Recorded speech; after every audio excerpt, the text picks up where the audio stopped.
Hello and welcome to ORH Hatter, where I'm joined by Jamie Castle and Adam Driscoll as we discuss what was a capitulation in Coventry. How are you doing, Jamie? Yeah, not too bad. It's a pretty nice Sunday morning. Weirdly mild for October, but I think it's the opposite of how we're all feeling from a Luton perspective this morning. A bit dreary internally, I think. Yeah, I think it shows just how long a week is in football, right? I think this time last week we were all on cloud nine after what was an awesome win and performance in the derby. But yeah, roll forward 7 days and yeah, we're back to where we started almost. And we're joined by Adam Driscoll as usual. How are you doing, Adam? I'm all right, mate. Yeah, not bad. I thought yesterday was just a really bad nightmare, and then obviously woke up today and realised it certainly wasn't. So yeah, looking forward to sort of dissecting that and getting your thoughts as well. And yeah, as Jamie said, we look like we've gone sort of one step forward, two steps back, but we'll get into that in over the next sort of 40 minutes or so. As always, don't forget to follow us on socials at ORH Hatter on Twitter, Instagram, and Facebook. Like, comment, and subscribe on YouTube, and rate us 5 stars on your audio listening platforms. As always, we really appreciate the support and it helps us create the best content we can, like the new merch which we recently launched and you seem to be really enjoying. So check that out on ORH Hatter's website if you haven't seen it already. But we'll get straight into it and we'll talk about what was a positive first half and we actually went in 2-0 up at half time. However, Jamie, I don't think we were deserving of that lead. Um, I think for me it's a difficult one because I think it's a performance that we put in quite a bit in the season we went up where maybe we weren't the most dominant or created the most chances, but I think defensively we were last ditch defending really well, almost identical to how Sunderland came to us and played on Wednesday, right? How they weren't dominant, but I think defensively they were pretty solid. And then in the chances that we had, we were clinical. I think absolutely a penalty for the foul on Chong. Morris put it away as he almost always does. And then Eli scoring a really good goal, which for him is 2-2 and adds a lot of confidence. So I think, yeah, tough to say we deserve a 2-0 lead, but I think it's one of those where it could have gone either way. And yeah, that's what happens in football. We were on the right side of it. We were fortunate to be 2-0 up, but I think to go in ahead probably wasn't sort of too far away from it. It could quite easily have been them ahead or a draw, but it's happened that we were ahead. So I think overall I was pretty positive on the first half. I think the sort of the commentary on socials at half time was a bit more negative than I was feeling, and I guess with benefit of hindsight, that those people were sort of foreseeing what could have happened in the second half, which eventually did, right? But overall, I was pretty happy with the first half, and I think after a big win last Saturday and then a very good performance on Wednesday to then go in half time 2-0 up, sort of overall feeling very positive that maybe we can end the week on 6 points with three decent performances and then go into us from next week. Overall, pretty positive, but obviously that wasn't the case. And there were some good performances in that first half, Adam. I thought Chong in particular was probably the standout player in the half. He was causing problems and we won the penalty for us. But one player I wanted to talk about in particular was Eli, because obviously after what's been a pretty tough week for him with the racist abuse that the club has brilliantly confronted head on. Mm. I think that's the best way they could have dealt with it. He scored against Sunderland, obviously, and backed that up with another goal against Coventry, and it was a really well taken goal. But he looked probably one of the most impressive players for us on the pitch. Yeah, definitely. I think with Eli, we've we've all been saying that he just needs that goal, and the confidence will come back.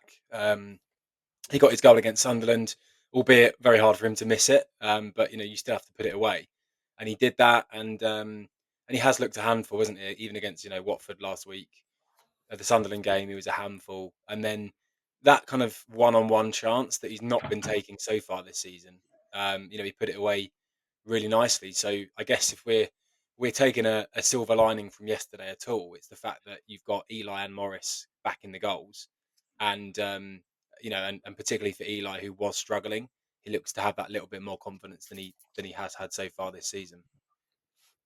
And the goal itself was, obviously, we mentioned how well it was taken. The ball from Kraus was also particularly good. I thought he actually did look quite impressive. So probably counteracted my earlier statement that we weren't overly impressive in that first half. But he was covering a lot of ground. But I think he tired really. But generally, the first half was a good sort of away performance. Obviously, the second half, however, was a very different performance, and yeah, it all went wrong very quickly, Jamie. Yeah, I think obviously not to fast forward to, I guess, potentially a second half dissecting what actually went wrong, but I think substitution just lost us all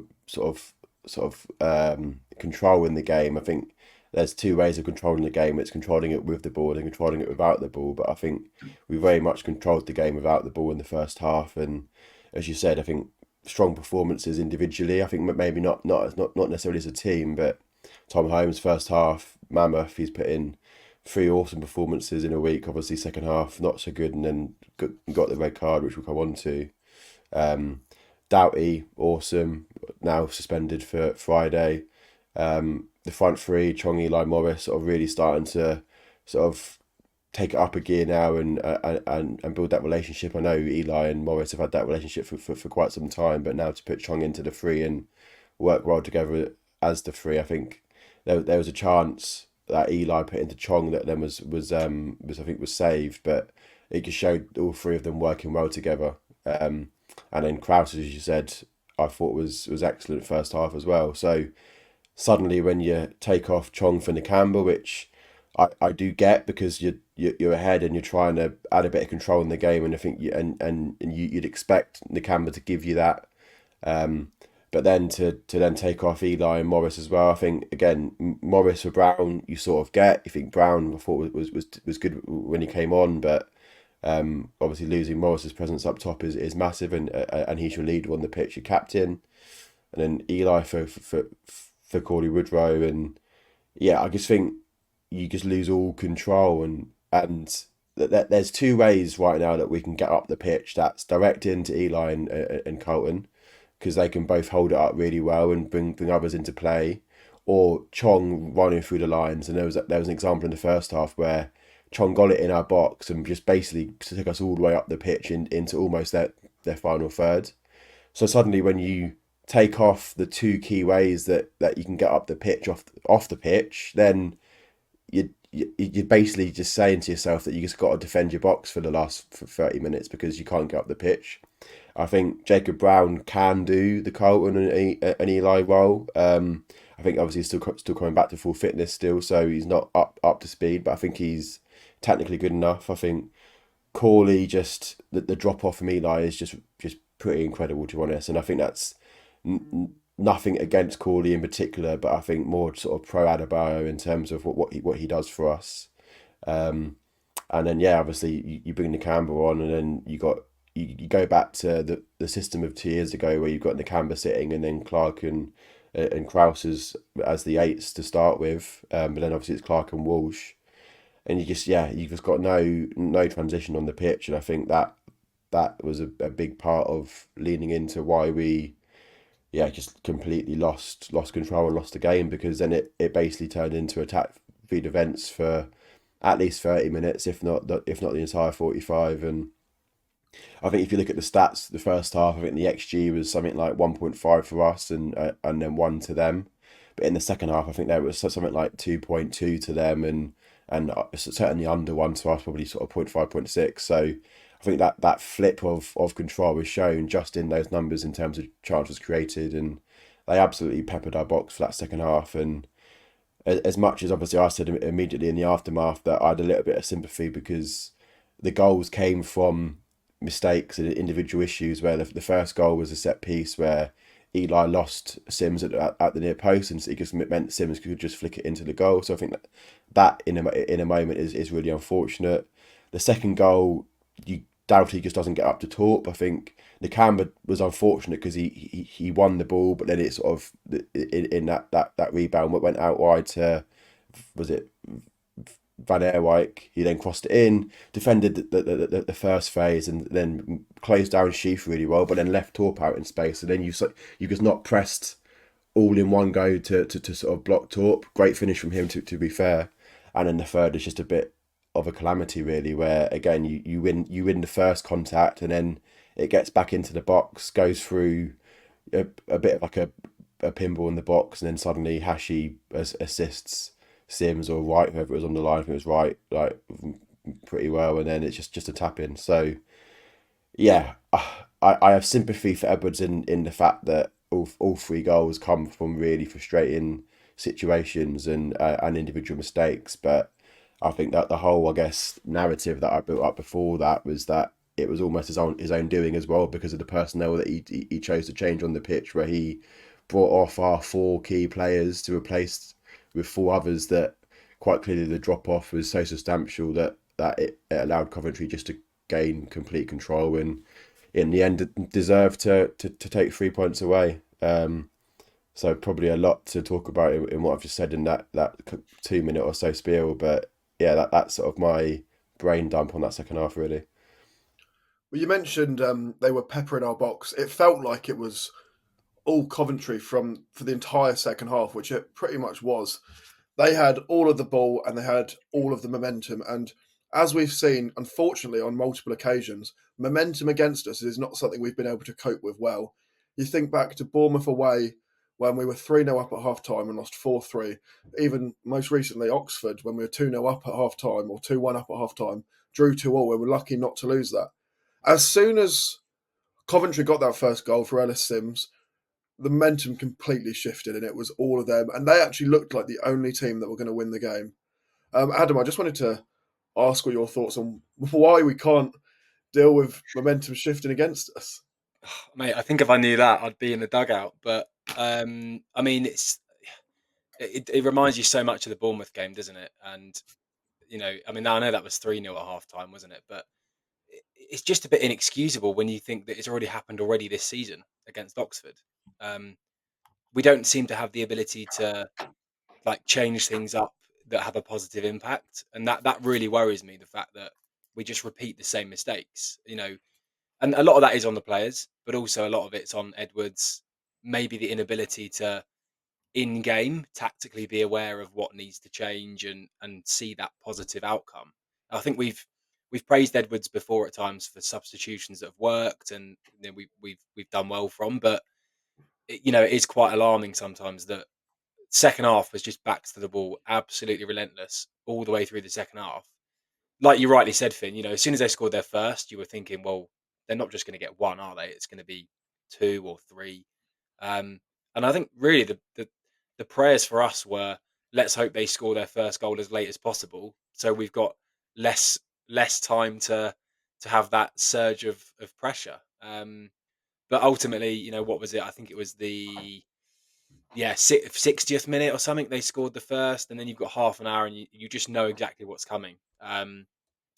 So yeah, really, really frustrating and hugely disappointing when you think the euphoria of last weekend. We had our Luton back. We had a good performance on Wednesday as well. To be fair, we obviously didn't get the rub of the green with certain things. It just feels like we've gone full circle inside a week, and we're back to just extreme disappointment and wondering really where we go from here.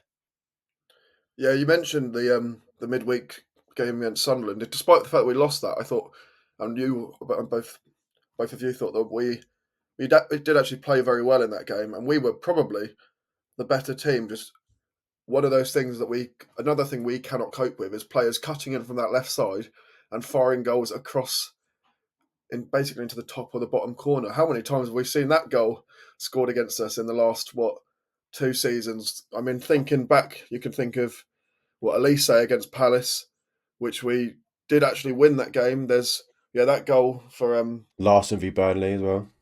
Yeah. Well, I didn't want to think about that one really. Even the Oxford goal, the first Oxford goal, despite the fact it was an absolute worldie, it was coming in from that left side. So something about that right side of our team just doesn't work defending shots from range, and for some reason we concede that goal very often. I mean, but also like how quickly do we concede after we score? I mean, it's been I know it's been a trait at Luton for years, like as long as I can remember.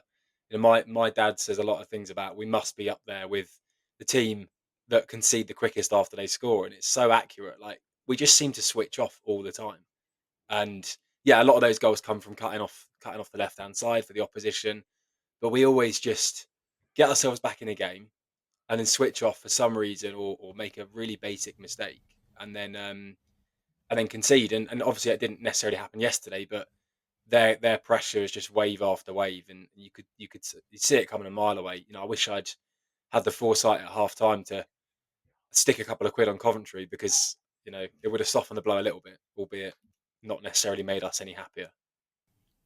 I just wanted to talk about the balls into the box, which obviously you mentioned that Morris and Eli went off, and we lost most of our aerial threat when they went off. We were left with just Holmes and McGuinness, who are two very big players, but then Holmes eventually got sent off for a second yellow for what was really just a stupid decision from him to pull the player back. It was a clear yellow card, Jamie.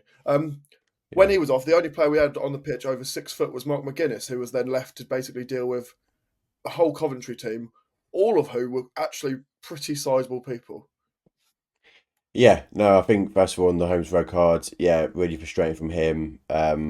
Probably a little bit of immaturity. I appreciate you want us from scoring, but you just need to keep all men on the pitch, and yeah, probably a big part as to why we lost the game in the end, right? Because we lacked his height in that set piece situation. So really frustrating from him, and I think puts a massive stain on what otherwise has been an excellent week for him, and definitely propels him up into that sort of starting 11 conversation. So yeah, that's really frustrating. Obviously, adds a little bit of stress going into next Friday. Now him and Doughty are suspended, and I'm sure we'll talk about that West Brom game. Not today, but later on. And then yeah, in terms of height outside of that, McGuinness obviously I think has been excellent again this week, but he can't defend against sort of 3 or 4 giants in the box. What I would say I think is really frustrating is what didn't help us was the yellow cards. I think Doughty getting booked for something that was pretty ridiculous, to be honest. He's just trying to take a fast restart and then he gets booked for it. It's just pretty ridiculous. McGuinness as well, which to be fair was a yellow card, but suddenly when you've got him and McGuinness booked in the first half, Holmes was booked very early on in the second half, you've got basically your 3 best defenders all on yellow cards, and I think that takes a lot out of how they can defend. And the way we defend is obviously very man to man and very brave and trying to nick the ball, and sometimes you are liable to racking up a couple of yellow cards, as seen by Alfie Doughty getting 5 in 11, 12 games, which for a left wing back is pretty outrageous, I think to be fair.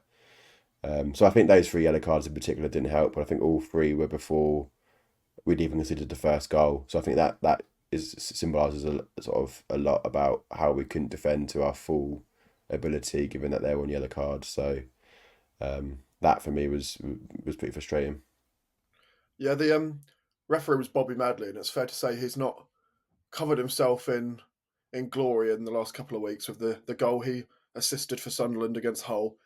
And then obviously, yeah, yesterday he was, and we can't blame the referee for losing because we deserved to lose in the end, but giving Morris a yellow card for basically talking to him as the captain after, I don't know what it was, the ball would... He moaned at the linesman because he thought it was a corner, but it went for a goal kick. Yeah. That's it, yeah, and he got a yellow card for that despite being the captain. It was the first thing he said to him. Alfie's yellow card was absolutely ridiculous. He just tried to take a free kick quickly and didn't let him in and booked him for it. It was just what was he thinking? And even the cards for Coventry as well. He was just so happy to give out cards all day, and that has cost us in the long run, really, because it now means that we'll be without Alfie Doughty against West Brom, and he is pretty much our most experienced player across that defence that would have been available. He's now unavailable. So it's a good chance we'll see Joe Johnson come in, maybe. I don't know. We'll talk about West Brom at a later date. But yeah, it was a very frustrating game to watch from a refereeing perspective, just because he was so card happy, and it has in the end cost us. But we can't blame the referee for losing, because Holmes' decision to pull a man down when he was already on a yellow was absolutely stupid.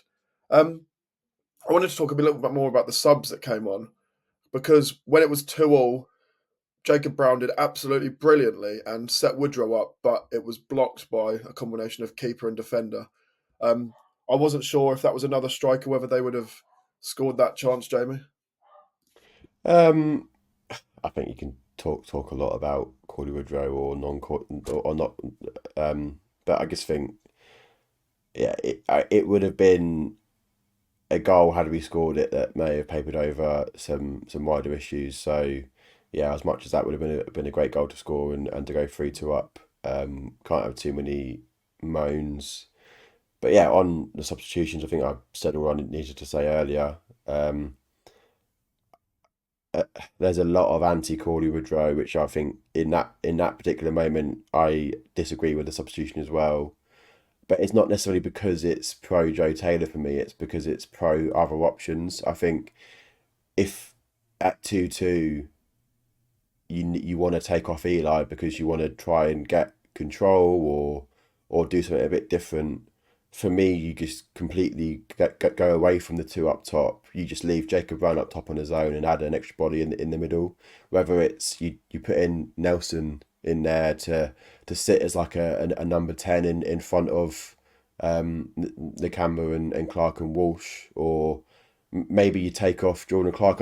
Again, I think Jordan Clark himself has had an excellent week other than yesterday, but why does he seem to always be getting the 90 minutes? Like, I know Tom Krause plays at 100 all the time, and that probably leans into why you get substituted. But at the point in time where you bring on Nakamba for Chong, why can't you bring on Nakamba for Clark and go then Nakamba and Krause in the middle and keep Chong as the 10, or rather than take off Krause for Walsh, do Clark for Walsh? So then you've got that body in the middle, and appreciate Krause might have been running out of energy, but even Krause at 75%, I think has that little bit of sort of defensive positioning that Clark might not have. So again, I don't want to make it all about Corley Woodrow. I completely disagree about him being brought on. And if you want to stay with two up top, then I think it's Joe Taylor. Not because I think Joe Taylor is the better centre forward, but I think if you completely lose those two transitions in terms of Chong getting you up the pitch and then going into Eli and Colton, you've got to do something different. And that for me is over the top to Joe Taylor. You try and pin their back line, and when you get the ball, just literally find it into the channels left or right, and tell Taylor just to completely run the channels. That don't go man to man against a tall centre half, because you're not going to win that battle. Even Corley Woodrow didn't win those battles. So instead, you just tell your midfielders, get the ball, launch it into space behind the defensive line, and get Joe Taylor just to run in behind them. And that, I think it's just doing that something different that changes it a little bit. Whereas you're trying to go long into Brown and Corley, then you've got no one up the pitch with them, because you've got Clark and Walsh as eights, and they're just not quite getting up the pitch high enough. So I think the substitutions for me were just completely wrong, and that's for me the bigger concern, because I think most managers can set up a team from the start. But I think what makes the difference between a very, very good manager and a maybe a not so good one is the in-game management piece. And I think Edwards at times is shown some shortcomings in that department. And I think Saturday was pretty awful from the in-game management. Okay, he came out and sort of apologised and said it was on him, which, by the way, I'm completely against the fact that they hide his post-match press conference behind an LTFC Plus sort of branded paywall. I'm not sure if it's a paywall, but obviously I paid for it, but I saw it. But yeah, you put it on YouTube and on social media to then get the fans' reaction, rather than just hide it on the website somewhere, and you've got to log in and watch on LTFC Plus, which I think something that I could probably talk more about at some point. But yeah, I just think it's just overall trying to protect Edwards because of a pretty poor in-game management. Yeah, it's just, I think it's just the word is frustrating. Just on Edwards coming out again and saying it's on me. I mean, how many times is that this season? I think with every defeat, he's come out and said it's on me, it's on me. But that's 7 times out of 12. You know, how much longer do you sort of go? Oh, that's fine. Like, I appreciate him owning up to it, but you know, ultimately, you can't sack a whole squad, and they are set up the way they're set up. Whether players aren't running the extra yard or they're, I don't know. Like, you know, it does fall on the manager. I'm just getting a bit sick and tired of every post-match press conference hearing the same thing over and over again. We didn't do this. We didn't do that. It's on me. Okay, we'll do something about it. You know, we had a great Saturday against Watford, but what else have we had? Do you know what I mean? It's just and here you know we didn't expect to come down a level with the squad that we've got, which is undoubtedly has some fantastic players, and lose 7 out of the first 12. Um, it's just it's I mean it's not bordering on, it is completely unacceptable, and it's very very tiresome just hearing the same thing in the press every week. Pre-match press, you know, is the same thing as well. We've got to do this, we've got to do that. We don't do it.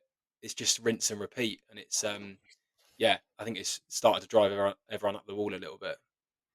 Yeah, you mentioned the amount of games we've lost there. We've actually lost the most games in the Championship for a relegated side that in the Premier League everyone said, oh, they've got so much fight, they'll be fine when they go down. We've lost the fight, but we might go down again at this rate. I don't think we will, but the way we're playing is just absolutely, I mean, it's indefensible. Jamie, I think you pointed out that only Plymouth and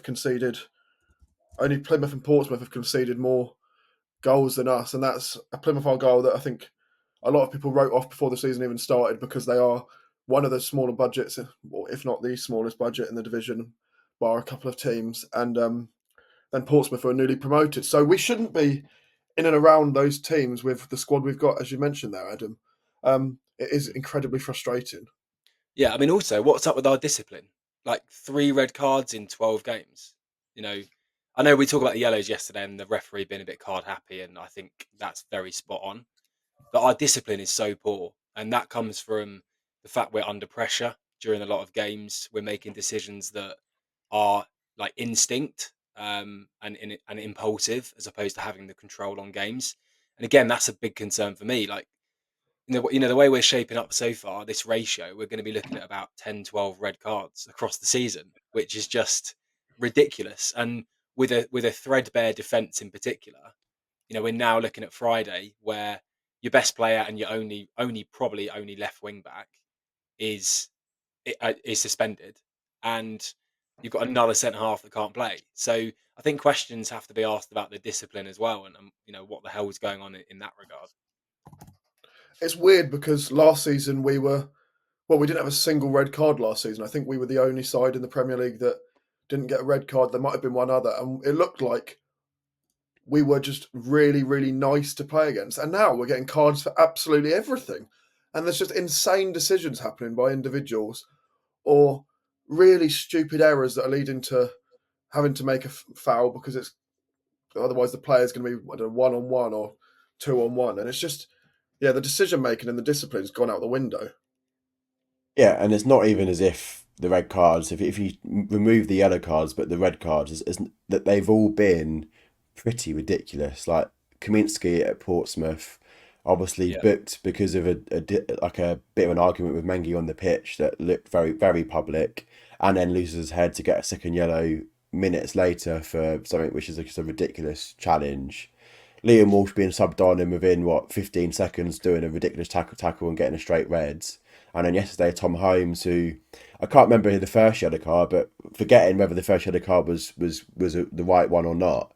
If the fact that you're booked, you just don't pull a player back to get a second yellow card. So all 3 red cards have been outrageous. So you cannot say on any one of those that we were unfortunate to get that red card, because that they all, in those moments, were deserved red cards and are all avoidable. Kaminsky, when you're booked, don't come out and be a sweeper keeper, which you're not, by the way.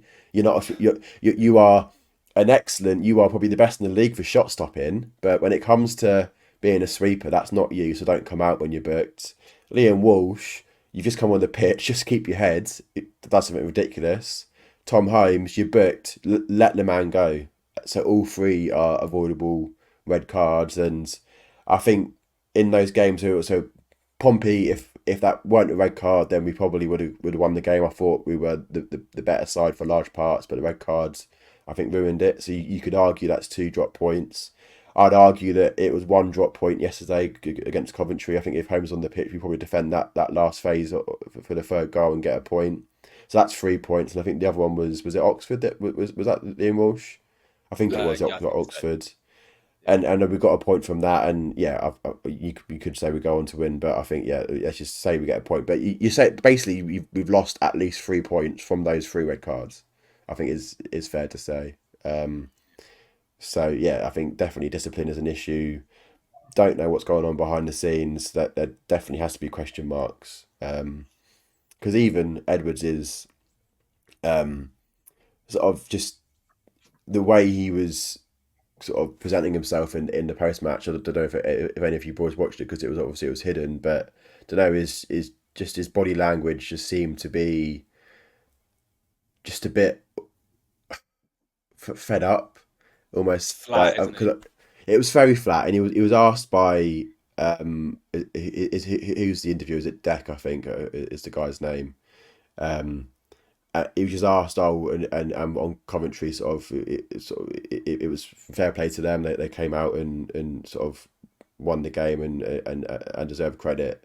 And Edward Scully could say, was like, yeah, well done. Just, yeah, well, he sort of paused, hesitated, and just said, yeah, well done. It just shows that he's just a bit fed up, because if he had a bit more energy, he would have constructed a sort of an answer to say, yeah, we thought they did this well, did that well, but all he could muster up is just a well done. So I think that just shows a lack of energy right now in terms of how Edwards is at the moment, which I think again is a bit of a concern, because how is he then presenting himself behind the scenes? It's sort of in the dressing room with the players and Mm. on the training pitch. So yeah, some big question marks there for me. Yeah, the question over discipline is really, I mean, it's a big one at the moment, and that is today's question the question for today's pod that we would love to hear your thoughts on. Do Luton Town have a discipline problem? So let us know on social media if you agree with that, or comment on this video and have your say, because, I mean, we've certainly given our opinions on that so far. We're going to go to a quick break now, but when we come back, we'll be talking a little bit more about the game.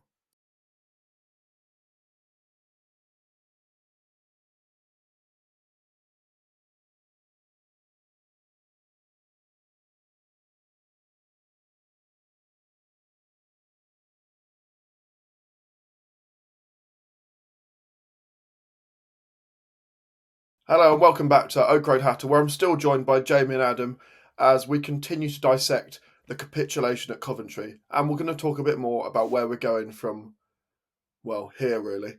I just wanted to. There was a lot of pressure from Coventry on Mark Robins ahead of this game, and he answered those questions really. I mean, he answered those questions probably with flying colours, coming back from 2-0 down at half time and then winning 3-2, which the Coventry fans were very pleased to tell us when we were in the away end that we had, in their words, fucked it up, which we had, and we could all admit that. But yeah, it's interesting, isn't it, that two teams that were in the playoff final together with the same managers still there are in the situations that both of us are in as clubs. We're both very far down the table for two sides which have very, very strong squads. I just wanted to get your thoughts on maybe why that's happening, Jamie, and it's a very difficult question to answer. Yeah, very, very difficult question to answer. I think probably a mix of things. I think a mix of um, being unfortunate. I think both managers have probably had bad luck. I think for Edwards, probably injuries being a big one, and not having the full not having his full squad available to him almost ever during his sort of time in a while at Luton. So I think that obviously is unfortunate. And I think Robbins, you could probably, I think there's been moments for him that have gone against him. I think listening to not the NTT20 boys, it seems like there's been a lot of like goalkeeper issues, and there's been various moments in games that have definitely gone against him. I think has it gone a little bit stale for both? I think obviously Robin's been in role for quite some time.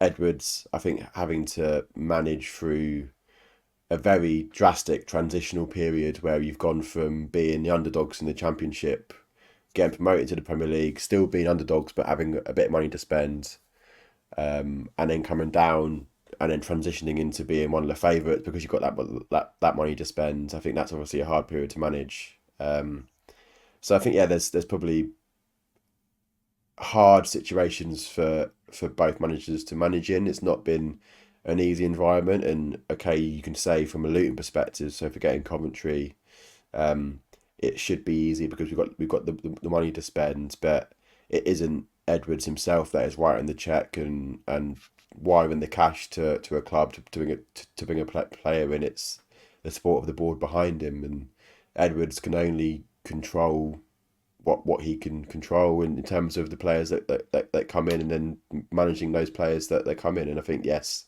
Edwards can do a lot more from a coaching perspective and tactically, but then at the same time, I think from a recruitment perspective, there's probably big question marks now for at least 2 windows, maybe 3. I think the summer window is without debate was not good enough. The January window, some debate, but for me, not good enough. And then last summer, again, probably even more debate. I think we signed fairly well, but probably could have done a bit more in that summer going into the top flight.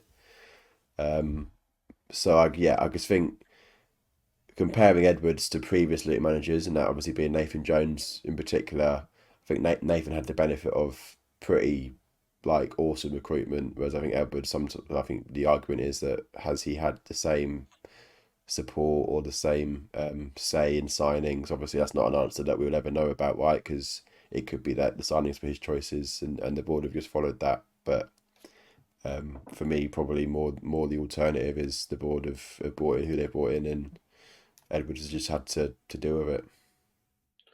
It's very frustrating. And you mentioned there Nathan Jones having very good recruitment behind him. You just think about the players that came in and then absolutely thrived for just years and years at Luton under him, and have now moved on still with Nathan Jones.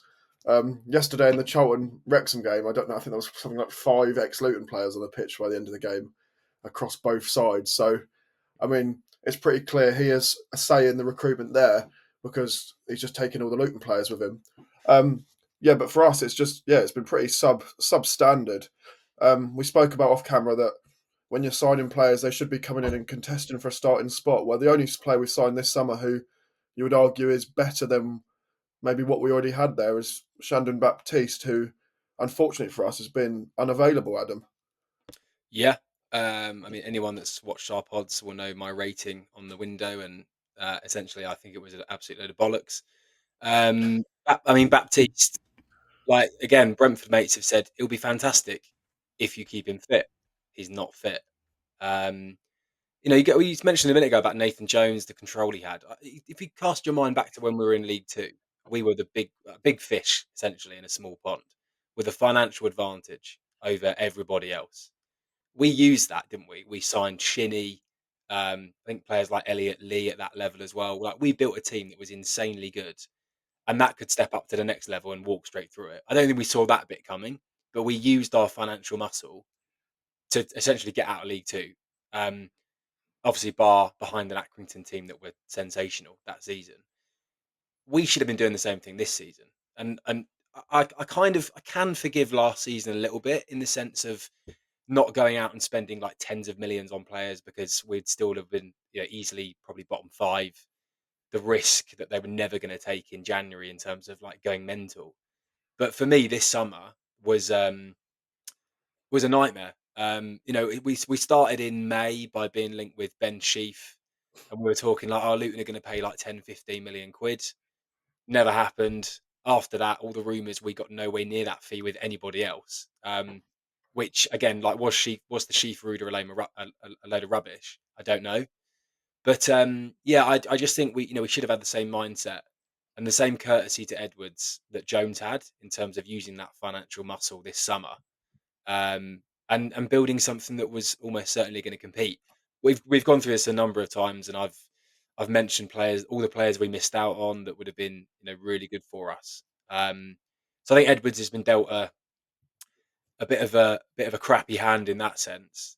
There's obviously a separate issue around how we're playing and the way he's getting players to perform, because that ultimately does fall on the manager um, and the staff. But we are in a position right now where we are having to bring on players like Woodrow, like Liam Walsh, who, yes, they can have an impact at times, but they're certainly not the quality in depth that we were expecting to have this season.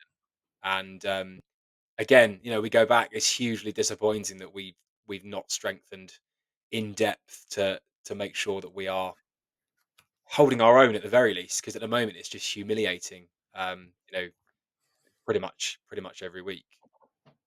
Yeah, I think just on last January, not to dig up old bones because obviously it's 10 months ago now, but I agree in terms of the board not wanting to overextend or spend loads of money because the chances were that anyway would have gone down. But I think knowing what we know now in terms of injuries, I think it just stinks a little bit of being a bit lazy and being the one signing was Hashioka, which I think on the whole I can see the signing. I think he's shown enough in the last week that actually he's got potential and he's still developing. It's definitely a good longer term signing, but all the injuries that we had to contend with, and that was not just because it was unfortunate later on in the season, but you had Tom Lockyer, who quite clearly was not going to be available for the rest of the season, and probably not for the rest of this season. You had Mads Andersen, who was long term injured. You had several other players that were out from January. Nakamba was out from October, November. Nakamba was out from, I think it was. So you had three key players. You've got your captain. You've got your new shiny £5 million centre half, and then you've got your best midfielder, who arguably was one of the sole reasons we got promoted in the Canberra. You had those three players that were out, and you probably knew were out from January for the whole season. You're just hamstringing yourself with a 22-man squad for absolutely no reason. So that's the laziness element that I sort of talk to. You either did one or two things in January, and you either look for loans, and okay, we already had 2 Premier League loans, but you can look to the European market, which quite clearly we are, because we've now signed Tom Krause. So it's not a case of that because we weren't doing it. We are doing it. We signed Tom Krause is a signing that we've probably known about for a year now, and it's become available when we've done it. Why weren't we doing the same in January in terms of loans? Or B, you look at players that we've signed now. You look at Mark McGuinness. Why didn't we look at signing him in January? And we might have done. Okay, I'll talk about what actually happened, and we might have looked at signing his players, but you could have gone and sort of moved forward the signing of McGuinness to January. You probably would have been charged the same in the end in terms of 10 million quid. I doubt Cardiff would have asked for more than we actually paid in the summer, and you've got a centre half that we wanted in June anyway. So it's not a case of wasting money because we're going to go down anyway. It's a case of just sort of moving forward signings, and I think the Luton of old did that. The signing of Adebayo in the January that we signed him, they came out and said that he was a signing for June. We wanted him in the following summer, but we had a bit of cash to spare. He was available, so we did it now. We thought, even if he doesn't play till June, we thought, let's get him in the building and use him in our training sessions and get him up to speed.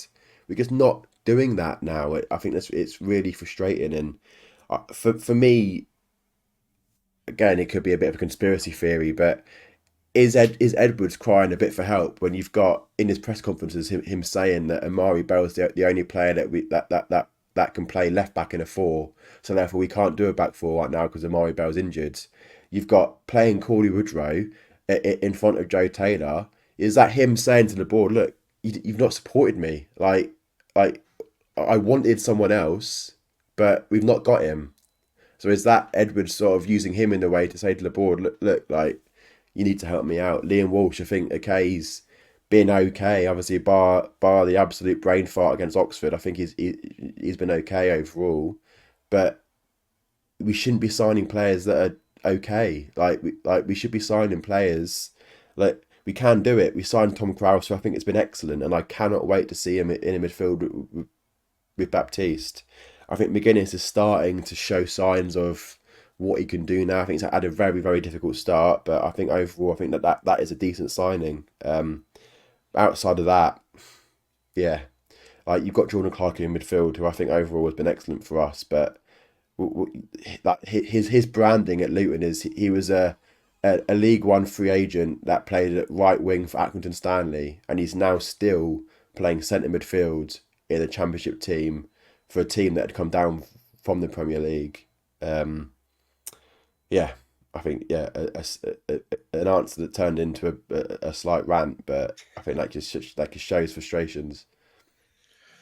On what you've said there, obviously signing players and then, well, we used to sign players earlier than we needed to because it was an opportunity to get them in through the door. One player we've done the opposite with is Lamine Dabo, who's still at AIK, even though we signed him, but we've allowed him to see out the rest of the Allsvenskan season. I completely the one. mispronounced that. Allsvenskan. That's the one. Smashed it. Yeah, we've allowed him to see out the rest of his season there rather than bringing him in when we've got a midfield that's constantly chopping and changing because of availability, Jamie. But I think that I'm not too against, because it probably was a case of you let us have him for the rest of the season or you don't have him. So that I think is a bit sort of advanced planning, because you think, well, it's a player that we want. To be fair to them, it's not their fault that their season's March to November. So they just want him to play out the full season with them, because they're obviously fighting for Europe. I think they're third or second in the league now. So clearly they're not going to let him go at all if we won't let them have him for the season. So that I'm not really against. I think, okay, fine, you spent money on him, and we want him and need him now. But really, with the midfielders like Krause and Baptiste, like, would he have played anyway? Probably not, because you play Jordan Clark, Krause, and Baptiste, and Nakamba, so you've got options there. But yeah, that is a signing I don't mind too much. It's just more the advanced planning where, like, this spell with McGuinness, maybe he hasn't started too well, but is growing into it. I'd rather him have made these mistakes in the Prem, really had a baptism of fire, and learnt his trade with Luton in the Prem, learnt the style of play. We'd have got relegated anyway, but then he'd be going into this season having formed a partnership with Mengi, and them as a sort of a centre back pairing, McGuinness and Mengi, that would have been like solid, because they'd been together for 6 months already. They'd know each other. They'd both be up to speed, and then you go into the season and just sort of ready to attack the league. But instead, we signed Hashioka, who had to play a lot of games at right centre back. Clearly, obviously, again, for him was a baptism of fire, but not playing in his position. He's playing there now still because he got injuries. Yeah, it's just advanced planning where I think we could do a lot more of. I think everything Jamie said is spot on. I think it is lazy, which is hugely disappointing to say, because I've had a massive amount of positivity for the recruitment team, was hugely excited for what the summer might bring, but that's what it comes down to. So yeah, it's and and I know we've spoken about it most weeks, but Joe Taylor, like, what on earth is going on there? I mean, if you didn't fancy him, sell him in the summer, in the middle of the summer, get a bit of cash and go and get someone else. Like, the fact that they were trying to push him out on deadline week or deadline day because they were trying to get Tom Cannon. Like, I mean, it's just not planning, is it? There's no planning there at all, or apparent planning. That's how it comes across to the fans. Like, if anyone watches this from the club and they think otherwise, then fine. But how it comes across to the fans is not probably how you see it in the club. Taylor sits on the bench every week, despite the fact he scored goals in League Two and League One last season, and yet we have a preference to just leave him sitting there doing nothing, wondering what the hell he's doing, when this is a guy that naturally has scored goals and he doesn't even get an opportunity. And that alone is mental. Like, as we said earlier on, you can pick bones in the whole Woodrow versus Taylor, but if you look at Taylor alone, like, what is that about? Like, what are we doing? And And that's another like mental decision in my mind that just shows that at the moment, like on the pitch, off the pitch, I think we are all over the place, which is really hard to say because we've, not been in a position like this, or fans feeling like we're in a position like this for a long, long time.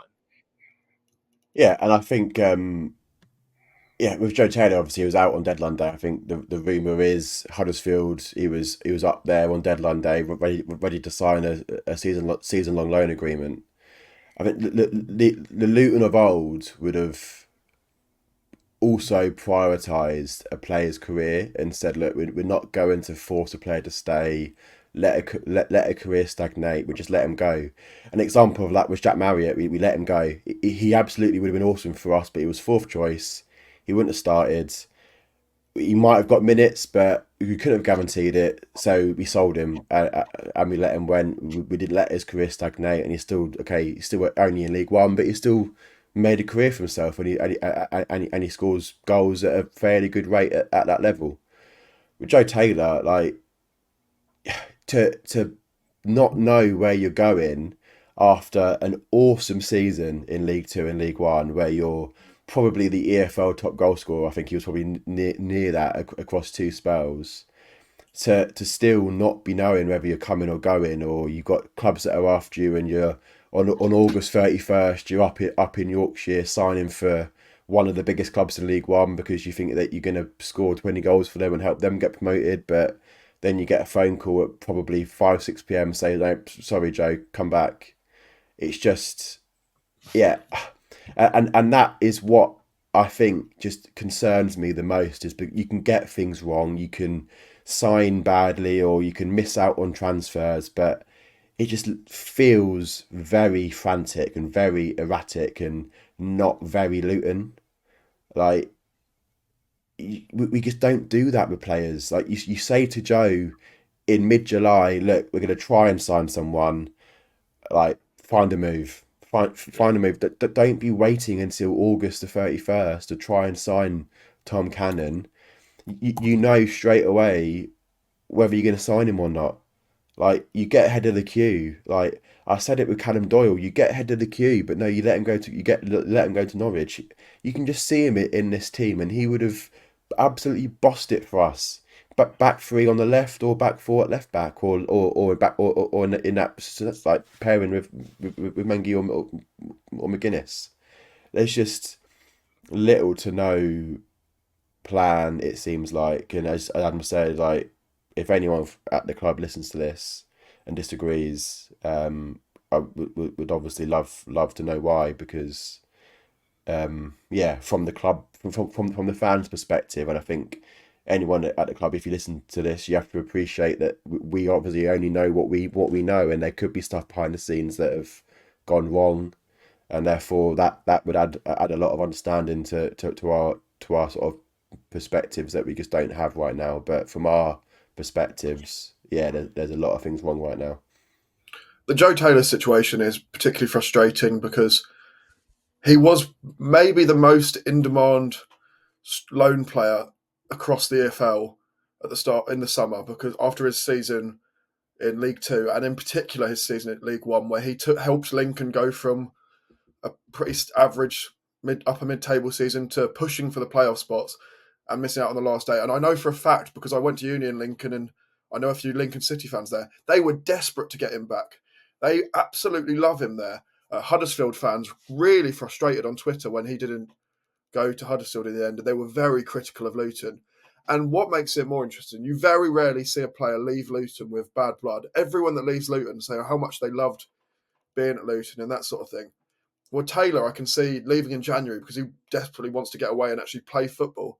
And he'll be one of those players that go, no, I didn't enjoy my time there because I couldn't get minutes. They wouldn't let me leave. And I was sat on the bench every week when they were losing. So it just seems to be constantly throwing shit at a wall and nothing is sticking, which is so frustrating from a fan's perspective. And I imagine for everyone at the club, it's also incredibly frustrating, but something has to change. I'm sure everyone listening has their thoughts on what's going on at Luton behind the scenes and on the pitch, but the question for today's podcast is all about on the pitch, and it's, do Luton have a discipline problem? We really want to hear your thoughts, but As we've discussed a lot of things on today's podcast, we want to know your thoughts on everything we've discussed. But thank you for listening to Oak Road Hatter today, and hopefully we've got more to look forward to coming up.